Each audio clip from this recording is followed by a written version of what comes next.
Is the E36 M3 like this one on Cars and Bids, the 964 of BMW? And can Doug Demuro make it happen? Let's find out.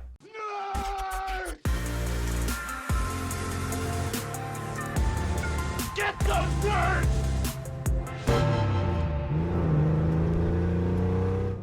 Boy, you're getting excited because it's time for Bid Nerd, your daily nerd out on the most interesting car of the day from all the automotive enthusiast auction sites. Welcome to Bid Nerds. My name is John Polnik, along with my partner, Michael Deeb. What's up, Michael Deeb? Yeah, dude. What's happening, man? How are you? You know, we're making a show here about interesting cars. If you're new to the channel, welcome. What we do here is we dig through P-Car Market, Cars and Bids, Bring a Trailer, Haggerty Marketplace, all these auction sites, and we find the most interesting car to talk about. And we do just that. We include you in the conversation. Then we make a prediction as to what we think the results of that particular car's auction will be. And then it gets really interesting, Michael Deeb. We go into the future. We have a flux capacitor right here in the studio, in the Rami studio here in downtown Las Vegas, where we can go into the future. And we go ahead and reconcile our poor...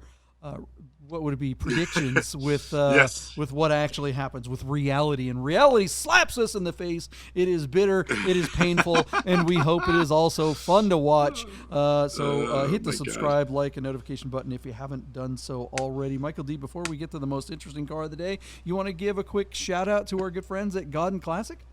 Absolutely. So our friends at Godden Porsche of Las Vegas were the very first Porsche Classic partner in North America.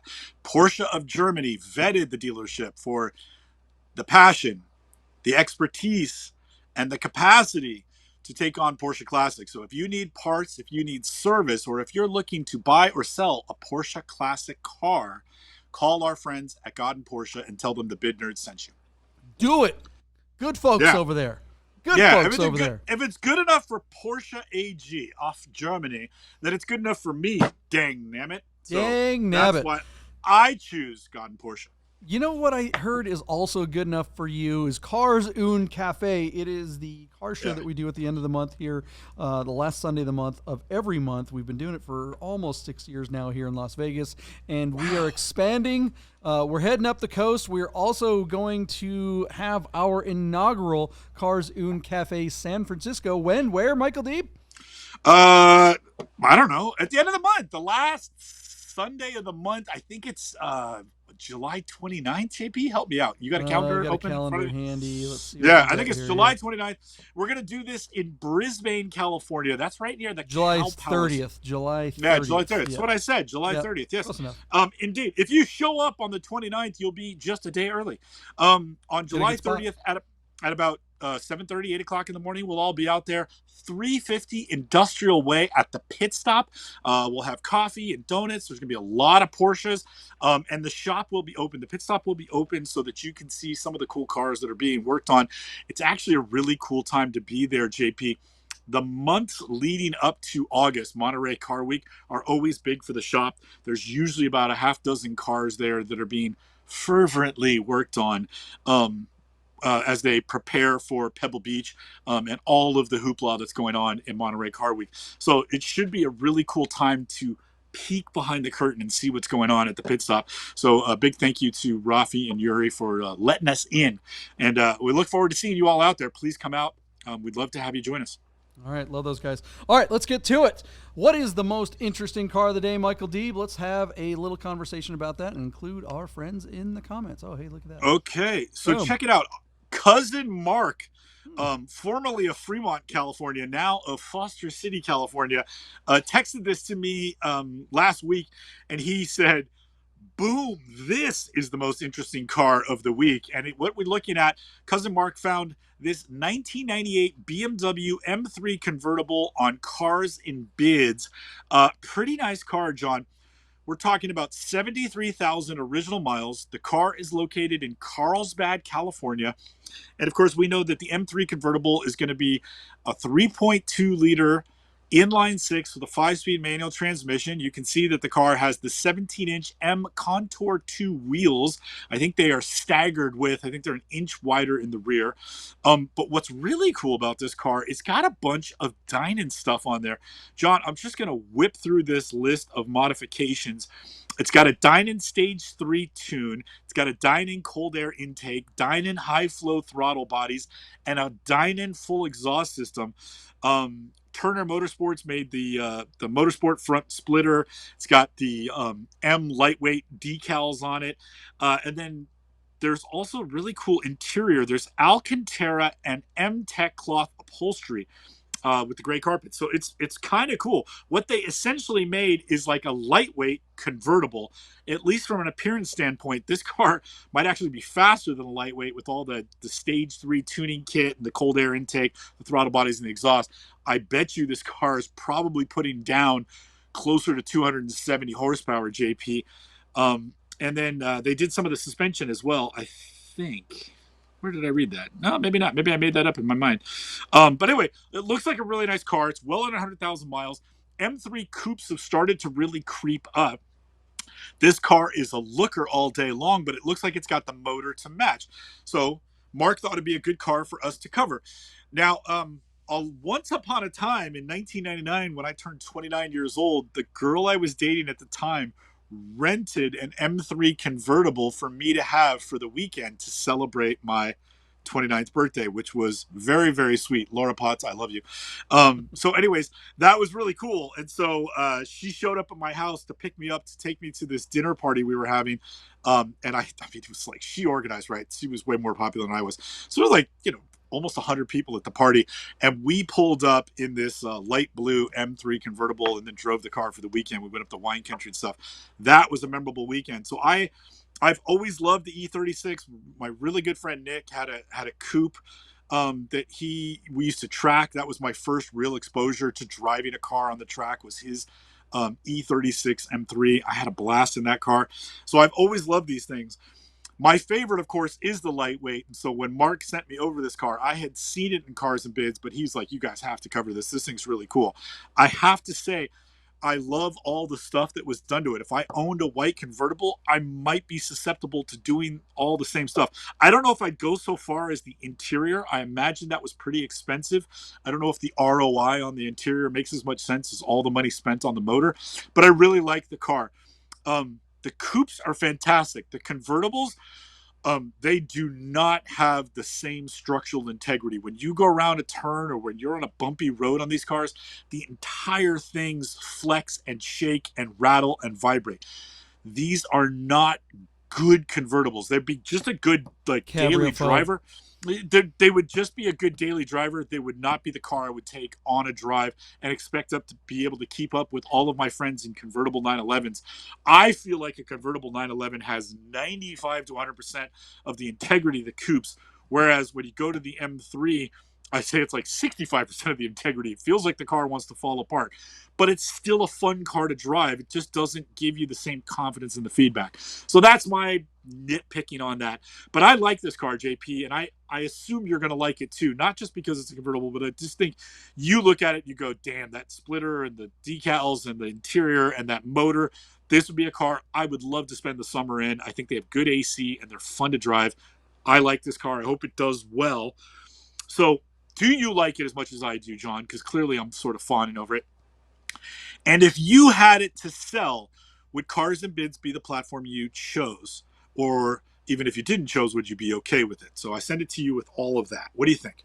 Yeah, I mean, I love the car. The thing I hate about it is that I didn't get one when they were still like 10 or 15 grand all day. Like the nicest one in the world not that long ago was 15 grand. Yeah. But I've E36s have always been, they're a lot like 964s in a lot of ways. They were cheap for so long that the people that bought them, so many of them were just super, super abused. Unlike the 964, though, there are a ton of them. There were many of these cars made and many of them on the road because they were really the best bang for the buck back in the day when this car, was contemporary. I mean, and I remember how expensive they were for the longest time. And then the E46 came out. and you thought, oh, okay, E36s are going to be, cheap, and they weren't for a long time. And then the floor dropped out on them, and then they just became the car that all the kids wanted to go and drift and stuff. I always joke about cabriophobes and stuff like that. The E36 platform is very much an open shoebox. It is pretty creaky, but for street performance driving, canyon ripping and stuff like that, I don't. A strut tower brace and coilovers are going to overcome all of those issues to the point that unless you're Mario Andretti, you're not going to be able to. You'll have no problem keeping up with your 911 buddies, especially if they're in like air-cooled 911 buddies. For real. I mean, air-cooled 911s are freaking fantastic. But if you're in a G-body with a 915 transmission, the transmission in these things is buttery smooth. And you can really, really soak up all the power out of this thing and transmit it onto whatever pavement you're trying to tear up. Whereas it's much harder in an old air-cooled 911. So, yeah, I think this car is beautiful. I love what they did with it. You had mentioned, would this interior upgrade that they did be worth it? And digging through the photos, the answer is yes, because look at the old. And I'm not ugging on the color. I'm ugging on the condition. I mean, it was all tore up. So it had to go. I actually kind of like that. We bust on our good friend, Michael Meyer, Buddha, with his 996 with this kind of like peanut butter color interior. Bertha, beautiful car, red on peanut butter. But unlike the E36, the accents are black. The dash, the steering wheel, the center console, most everything is black, and then you've got this splash of orange, and John, I think it looks great. I have to defend our friend Buddha. Bertha doesn't have a center console any longer. Any longer. It's been omitted. And very nice. I think he likes to call that ketchup on peanut butter. Ketchup on peanut butter. Very nice. Very nice. I mean, but so I don't know. This M-Tech interior I think looks great. And it must have cost them a pretty penny because those are not cheap. I don't know. I it'll be interesting to see what this car does and where it'll go because E36s are definitely on the up. Convertibles are always less expensive. Boy, the old interior would have matched your sweatshirt there. Pretty much. You've got a Bertha outfit on. Yeah, you've got the sea of beige and the red on top.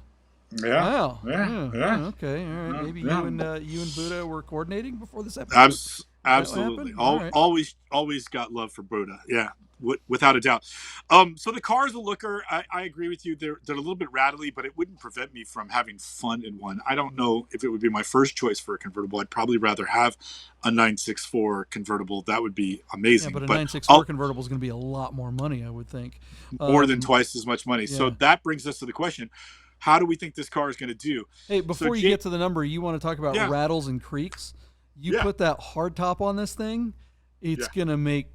That's where the rattles and creaks are going to be really annoying. When you're driving this thing around with the top down and you're on the coast and you're having fun or whatever, you don't hear the rattles and creaks because you get wind noise, honestly, and that's just part of the experience. The stereo. Or the stereo. But as soon as you bolt that fiberglass thing to this car, it's going to be flexing on that. That thing is going to make tons of noise. Unlike the hardtops, when you bolt them to like a convertible 911, you bolt them up, they're super quiet and they don't creak. But this thing will make a lot of noise. But it's still pretty nice when the weather goes south. That was one other thing that I wanted to mention before you got to the number 2, is that speaking of the convertible top looks like it's pretty worn. The actual soft top, the rear window, that plastic window, looks like it is not long for this earth. It doesn't have any cracks in it yet. Let's see here. Can you guys see that? But the trim around the edges is given out. And unfortunately, I don't know anyone. I've never been able to find anyone that would ever just replace that. There's no easy way to fix that. It's pretty much replace the whole top or leave it. And I think having the hard top is one of those things where it's like, all right, well, the convertible top is just an emergency measure. You're out somewhere and you get caught in a rain squall. At least this is good enough to put up and deal with until it dries out again. And then the bad weather, you put the hard top on. and you don't have to worry about it. So I wouldn't, if I were to own this car, I wouldn't bother replacing that top. But I think there are some people that would absolutely would. You got to factor in the overall value, right? Spoken like a son of Seattle. There he is. Yeah, Look at that, ladies and gentlemen, from Snohomish to your homish. That hardtop, by the way, JP, is according to Doug Demuro, very rare factory hardtop, which I guess is and not common. expensive. People sell those on the open market too. Yeah. So there you go. Right. So John, with just a couple of days to go before this lot closes, thank you, Cousin Mark, for submitting this car. Our car is sitting at $14,000 on 12 bids. I'm telling you, JP, I have no idea where this thing could land. So without much education or much ado of nothing, oh man, like, it's low miles, it's got some nice mods, but I don't think anybody's going to pay for the mods.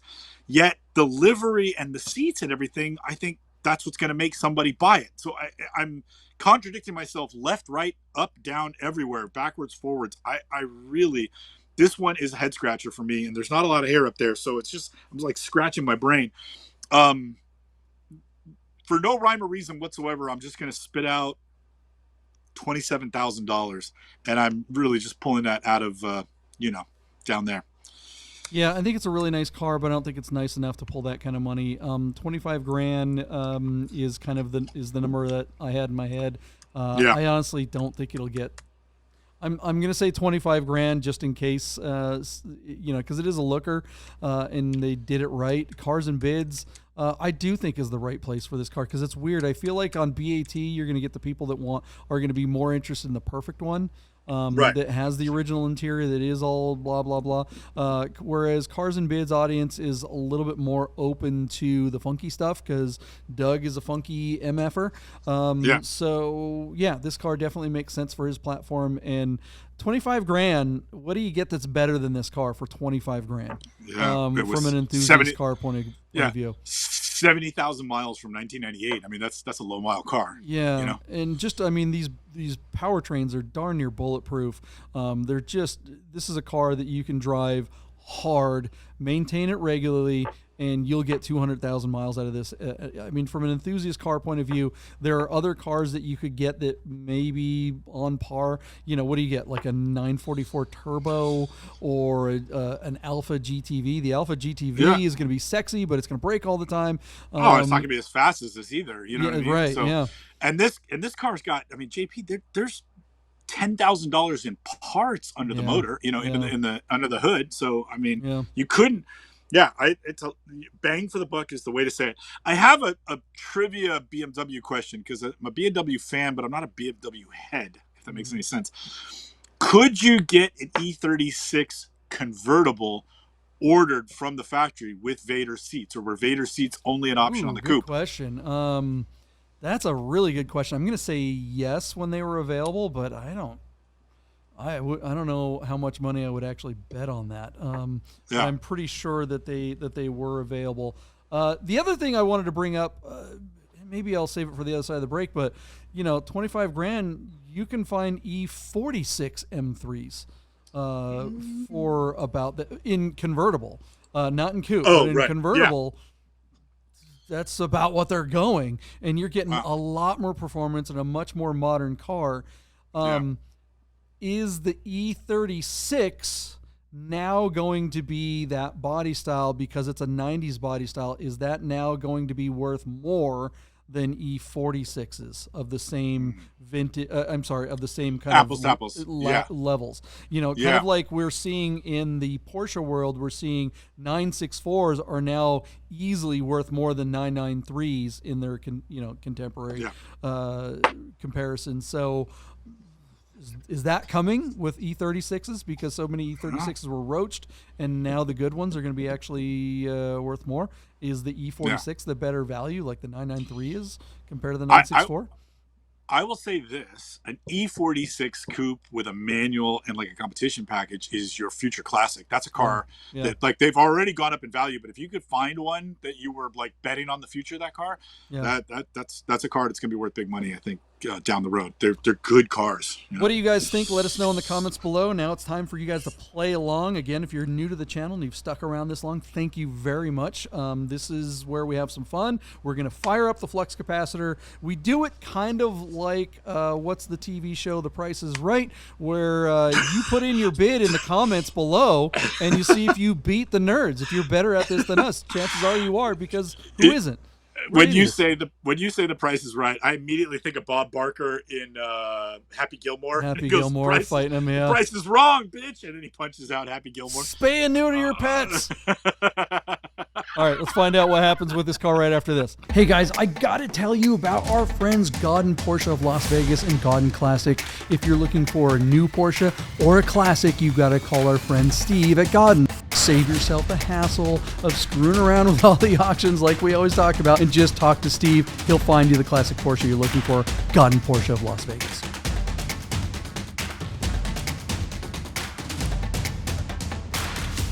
All right, guys, welcome to the future. You know what time it is. It's time to find out how wrong the bid nerds are. Michael Deeb, I like that hat of yours, dude. You're rocking the nerd. Absolutely. Nerd hat. Absolutely. The head of our editing, production, shipping, logistics, marketing, sent this out to me. So thank you, Rochelle. I appreciate it. Is that one of the official Guys Customs ones? Does it have a Guys Custom bead on it? No. Some of them have the new ones that will have a. We had Guys Customs bracelets make our swag.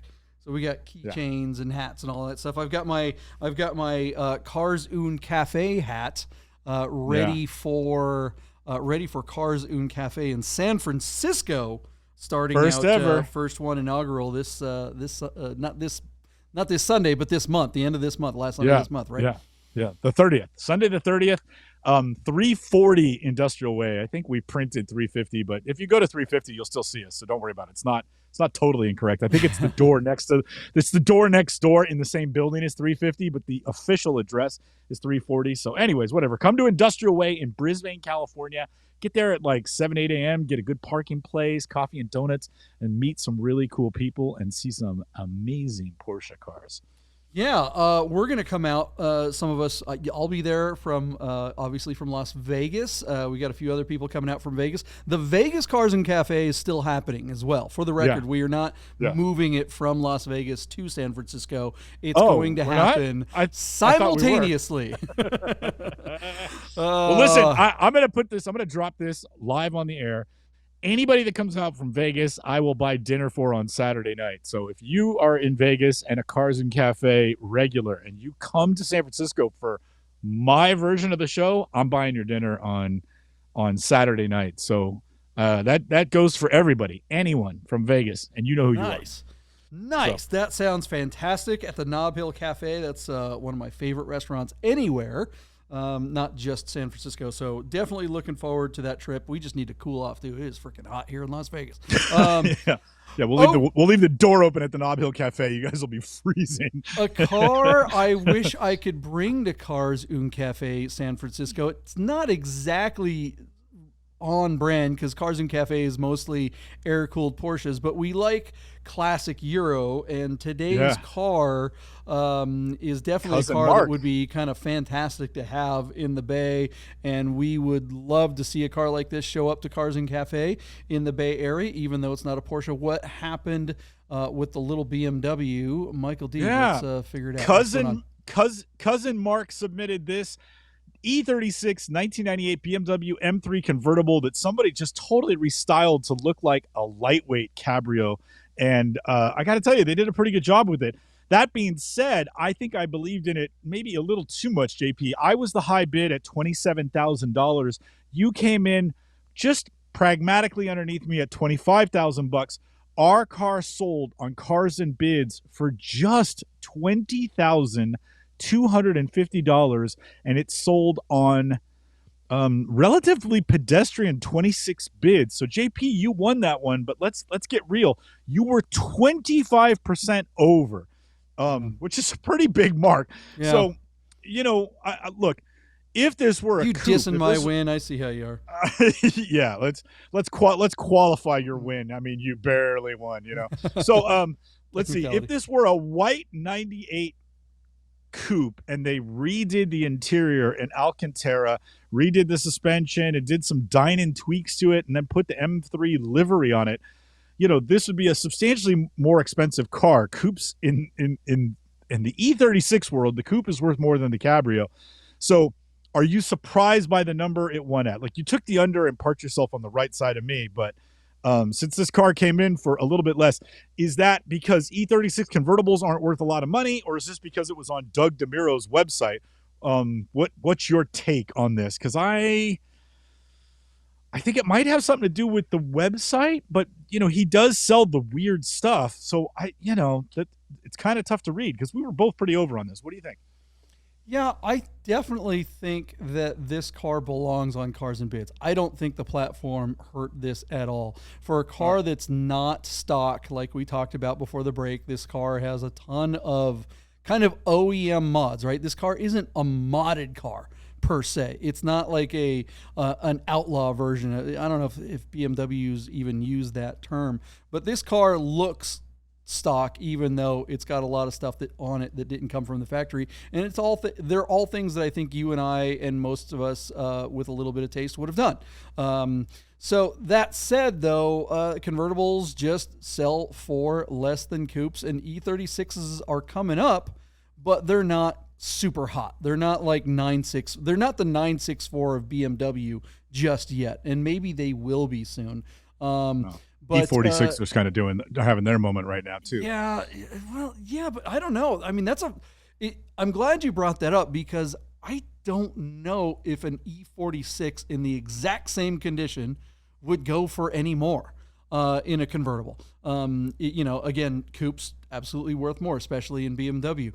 But if this were an E46 coupe with the same miles, if this were an E46 M3 convertible with a hard top, with an upgraded but factory interior with a nice color combination and all the things that this car has, decent. It doesn't have a ton of miles on it. In fact, I would dare to say that this is a low mile car for an E36. Find an E36 that doesn't have 100 gajillion miles on it, right? Yeah. So here's my take on the E46, and then we'll get back to this car. And I apologize, but I think that a lot of E46 got taken with the SMG. So when you find the under 100,000 mile upgraded and refurbished manual E46 convertible, it will bring a hefty premium, because I think the manuals, kind of like the Ferraris, the manuals are just heavily coveted right now, because they're a dying breed, and the SMG was a good gearbox. Though. I think that when we talk about SMGs, they're not even on the list. They're not even like, if this were an SMG with all things being equal, I don't even think it'd bring 15 grand. I mean, SMGs are worthless. They're sales proof. Nobody wants to buy one, right? So bringing it up is kind of moot. I mean, I hate to say it, but duh, right? It'd be like a Tiptronic 996 or 964. Just wanted to make sure it was in the collective conscience. It's not apples to apples, and even though we're comparing an E36 to an E46, which are not apples to apples either, it's just way off I think it's on just a completely different farm. But fair enough. I mean, would you rather drive an E46 SMG over this E36 with a manual? No. Come on. Of course not. Right? It's not even. It took you exactly a nanosecond to answer that. The only reason it took any longer than that is because your brain is trying to see if I was giving you a trick question or not. It's just like, but this is a great car. And with the heart, I am surprised it didn't get closer to our number, because the miles are low, and it does have a removable hardtop. And those removable hardtops by themselves, that unit is worth a few grand. Just, at least $2,000-$3,000 just by itself. So this E46, I think it should have brought that much money. I'm sorry, this E36 should have brought the same amount of money without that hardtop. The only downside is that this soft top was a little beat up. It's not roached, but it is just to cover you up in case of a rain squall, because it does have some tears and rips and stuff like that. So I don't know. I think this is a great car. While you champion that the hardtop is worth some money, so are all the dyno upgrades on this thing. Again, you couldn't replicate this car for anywhere near the money. Yeah. So this car was really well bought, and at least in this nerd's opinion, it went for less than I really went for less than I thought it would. I actually thought this car could bring 30 grand because it was such a looker, and there's so many great points and parts to consider when you're buying it. The upgraded interior costs money and labor. Like, let alone the Alcantara and the Hurricane cloth. Just the labor to pay somebody to put that in is a couple $1,000s. Yeah. The hardtop's worth money, and then all the dyno upgrades. So I really thought this car was going to bring money. I'm surprised by the result and happy for the buyer. I feel bad for the seller. I do wonder if it would have brought maybe a small premium on BAT, but I do not disagree with you that this was the correct first choice platform for that car. Yeah, I mean, maybe it would have brought a couple more bucks, but the increased hassles to get it on there. Right. Plus, he would have been nitpicked by crazy in the comments for a car like this. It is, another thing too with these low miles, that this car is going to last for a long time. This is a car, whoever bought this, I mean, it's not like maintenance is cheap on this car, but compared to a lot of other cars of the same kind of performance level, man, this car, you can put 200,000 miles on this powertrain. It is, this car is ready to go. Keep it maintained, and there are no big, huge Achilles heels on this powertrain. So I don't know. I'm kind of looking at this car going, man, I wish I could have gotten a chance to buy that. I would almost sell I would almost sell my 964 convertible to drive this and pocket the 30 or 40 grand that I would have extra laying around, because the driving experience on this might be as good or better. I just said that out loud. What do you guys think of the results of this little E36 M3 convertible with a hardtop and some cool little upgrades? Do you think this car was well bought, or do you think it's just still an E36 and you can't get past the fact that they were $5,000 forever?